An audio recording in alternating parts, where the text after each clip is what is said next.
Welcome to another segment of updated financial information regarding financial relief programs related to COVID-19.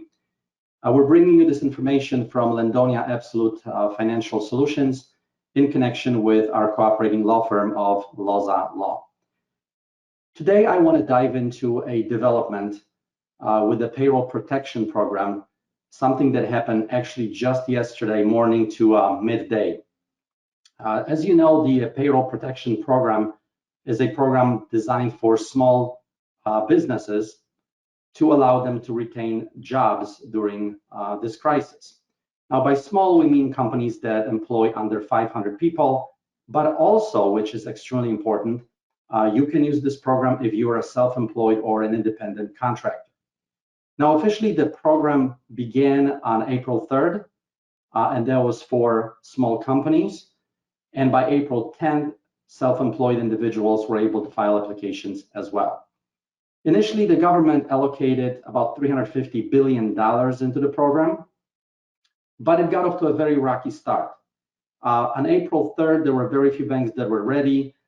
Even after the weekend was over, banks still struggled in implementing procedures and policies and taking applications. However, with all these problems, believe it or not, the funds, the $350 billion was depleted by morning to midday yesterday, which was Thursday, April 16th. So there are some problems. We're hearing of applications that were approved, but also are not getting funded because the funds ran out. Now, the government is in negotiations to allocate an additional round of funding. We are talking about an additional $250 billion. But of course, the Senate is adjourned till Monday. Not much is going to happen over the weekend. So I want to still spend some time for those of you that have not filed these applications. This program is not over. We are hearing that it's definitely going to come back.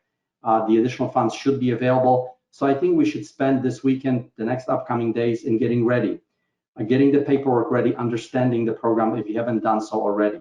So let me dive into just a few quick details of the program. The amount of money you can qualify for is going to depend on your monthly payroll. You can apply for precisely 2.5 times your monthly payroll.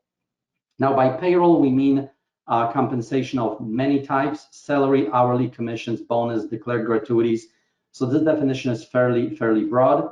So work with your CPA, with your accountant, to make sure that you narrow down what that payroll actually consisted of.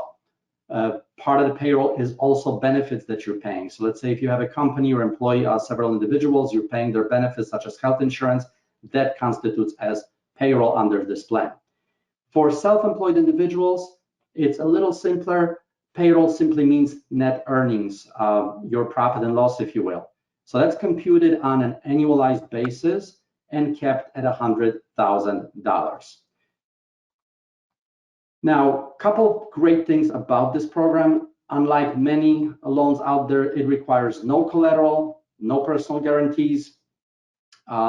It's really pretty well laid out. There's no government or bank fees that you're going to encounter with this loan. So really, it is a pretty good program. Now, speaking of banks, that brings up a question: which bank do you go with? Who do you apply with?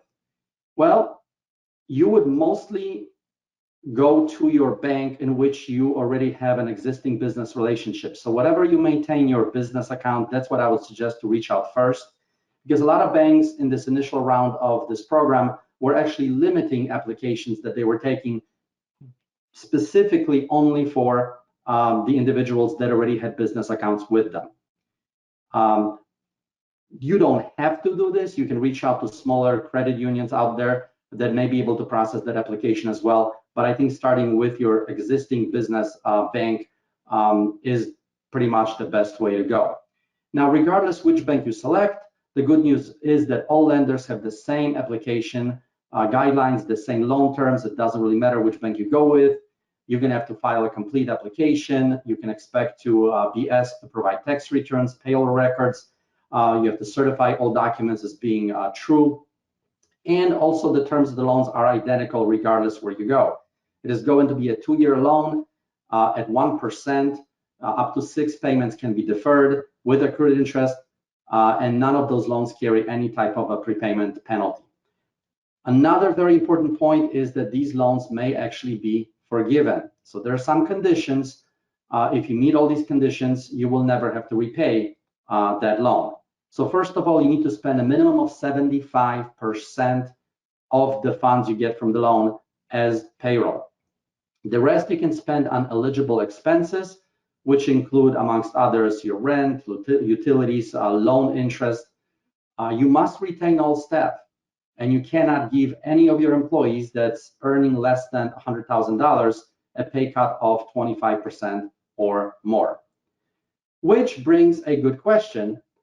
Mid-February, early March, we did not know, the employers didn't know this program was gonna be created. So what happened if you already let somebody go?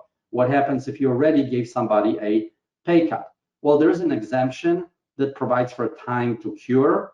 So if you have cut payroll, if you have cut staff between the 15th of February of this year and the 26th of April upcoming up, you will actually have till June 30 to restore employment, restore your salary levels, and that will preserve your right to forgiveness. Now, is forgiveness automatic? No, it is not. 8 weeks from the time you receive your funds, you would have to file a request with your bank to forgive you that loan. The bank will have 60 days to make that decision. Now, they may decide to forgive you the entire amount. They may decide to only forgive you part of the loan. It depends on the level of which you met the conditions we just talked about. Now, a very, very important and good thing in this program is that normally when you're forgiven debt, that debt forgiveness is actually subject to income tax. Well, in this particular situation, if your loan or any part of your loan is forgiven, that will not be subject to income tax. So it is really tax-free income to you. Now, any remaining portions, so if your loan is not forgiven in its entirety, whatever piece of your loan is left, it's simply subject to original loan terms that we've already described earlier. That's pretty much it.